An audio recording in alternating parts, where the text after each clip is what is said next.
Part 3. 2 heartbeats and a choice. The storm outside Blackwell Island sounded louder after Adrian said my name, as if the sea itself had leaned closer to hear what would happen next.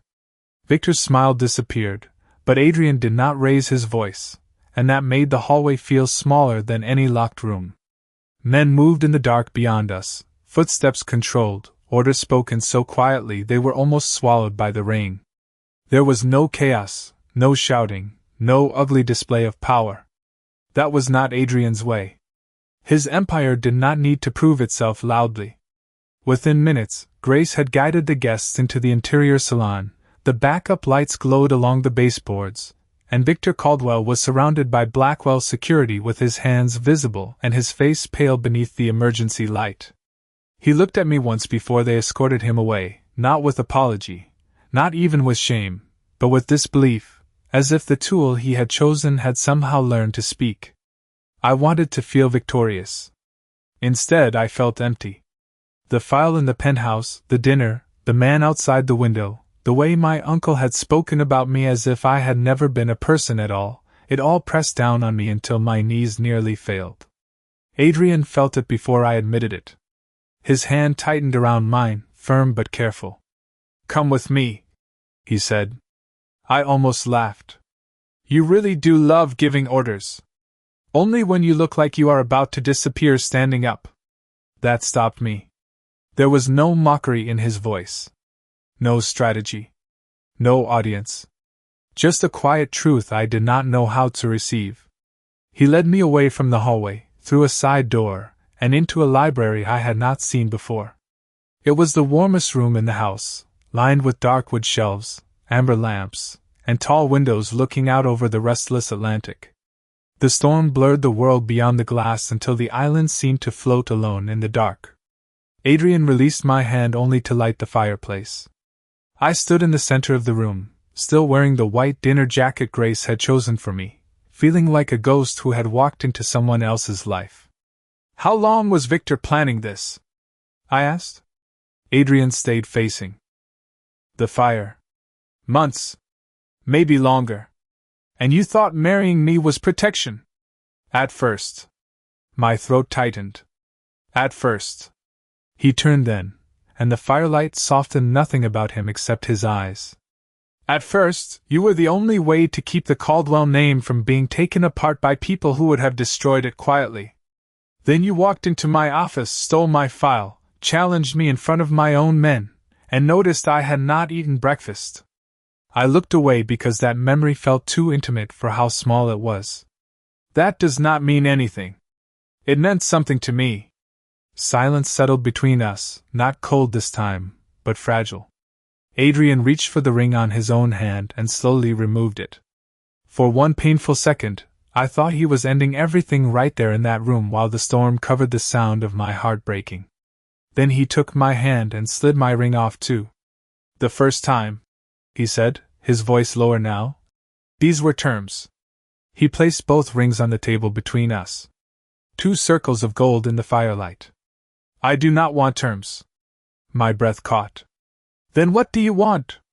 Adrian looked at me as if the answer frightened him more than any enemy ever could. "A choice. Yours." No one in my family had asked me that. Not my father. Not Victor. Not the men who signed papers over my future. Adrian Blackwell, the most feared enigma on the East Coast, stood before me with empty hands and gave me the one thing power had never offered. I picked up my ring first. My fingers trembled as I held it out to him. "Ask properly." His expression changed, not into a smile, but into something warmer and far more dangerous to my heart. He took the ring, bowed his head over my hand, and slid it back onto my finger with unbearable care. "Ethan Caldwell Blackwell," he said. "Stay with me because you want to, not because a contract says you must." The storm flashed white across the windows. I should have said no. I should have protected the last untouched corner of myself.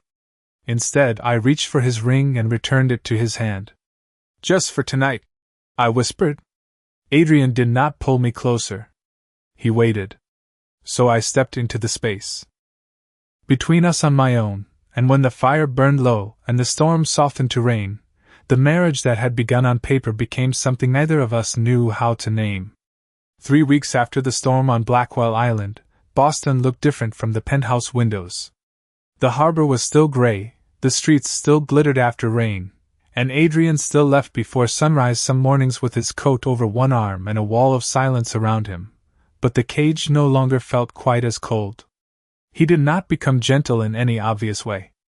Adrian Blackwell would never be the kind of man who filled rooms with easy laughter or left sweet notes on pillows. His care was quieter than that. A cup of ginger tea appeared beside my bed when my stomach turned uneasy.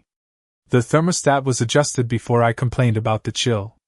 Meetings that once happened behind locked doors were moved to rooms where I could enter if I chose. He never asked me to trust him. He simply gave me fewer reasons not to. That should have frightened me less than it did. Instead, every small kindness felt like a thread tying me closer to a man I had sworn not to need. Then my body began keeping secrets from me. At first, I blamed exhaustion. The island, Victor, the family scandal, the endless calls from lawyers and advisors, all of it had left me feeling hollowed out. But then the nausea came in strange waves, sharpest in the morning, stirred by the scent of coffee I used to tolerate. I became dizzy standing near the windows. My shirts felt tighter across my waist, though Grace politely said nothing when she brought new ones in softer fabric. The worst part was my reaction to Adrian. His scent, once cold enough to make me defensive, now steadied me before I could stop myself. If he entered a room, my breathing changed. If he stood too close, some frightened part of me settled like it had found shelter. I hated that.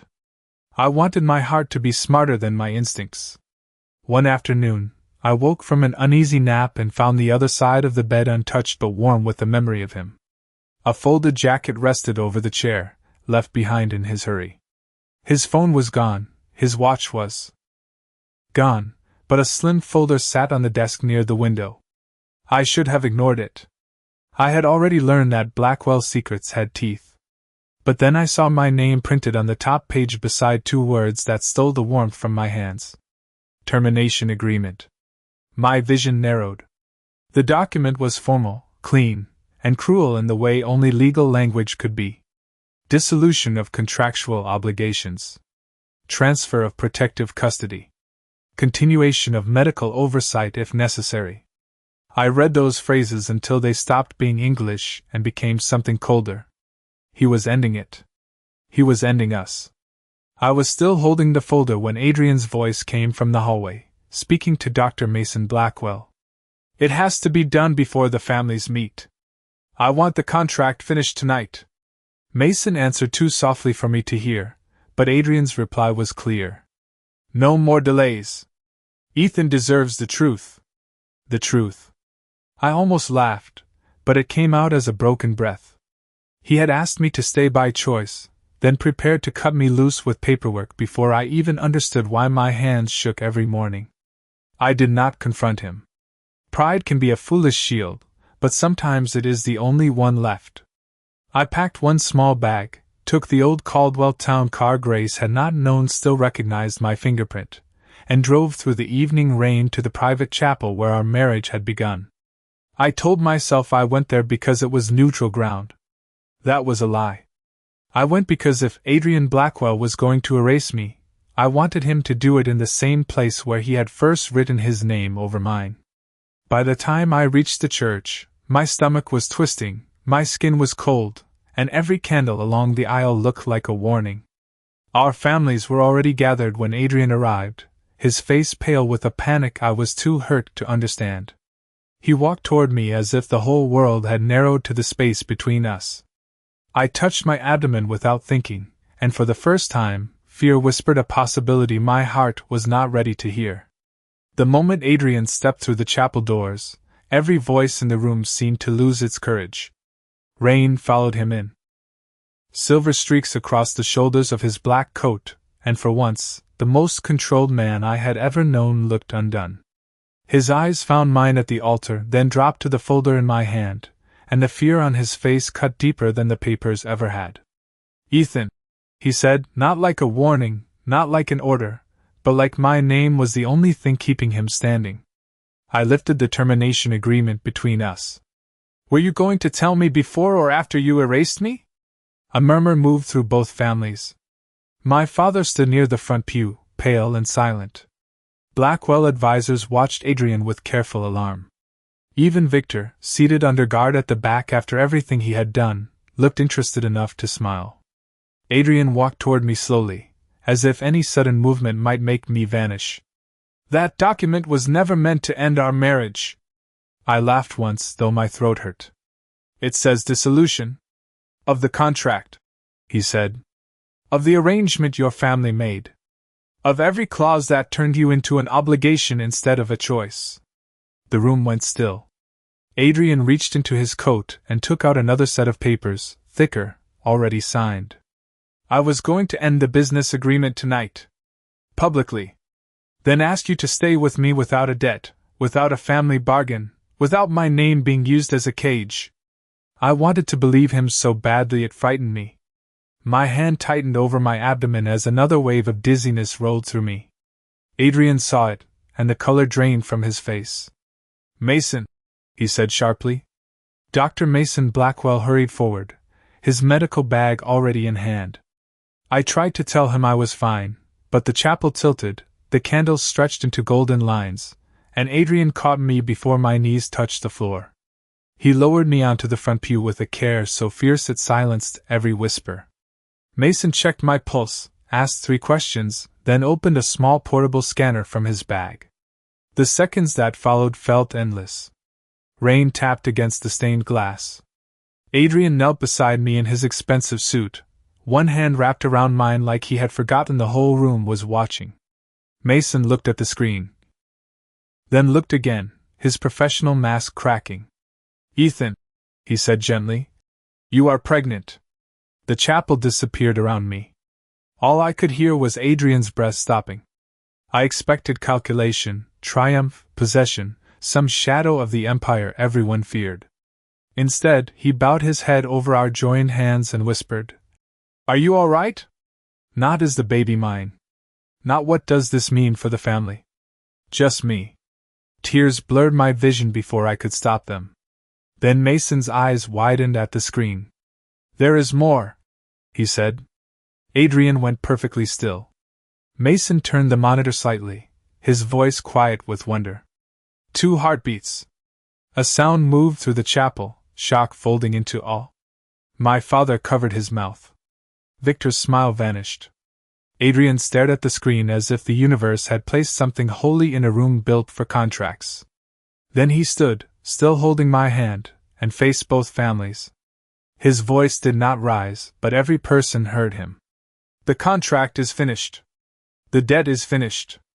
Ethan is not collateral, not leverage, and not a Caldwell offering to the Blackwell name. He looked down at me, and the coldness everyone feared was gone, replaced by something steady enough to build a life on. He is my husband because I choose him, and if he still wants me, I will spend the rest of my life proving I deserve to be chosen back. I should have answered with pride. I should have made him wait.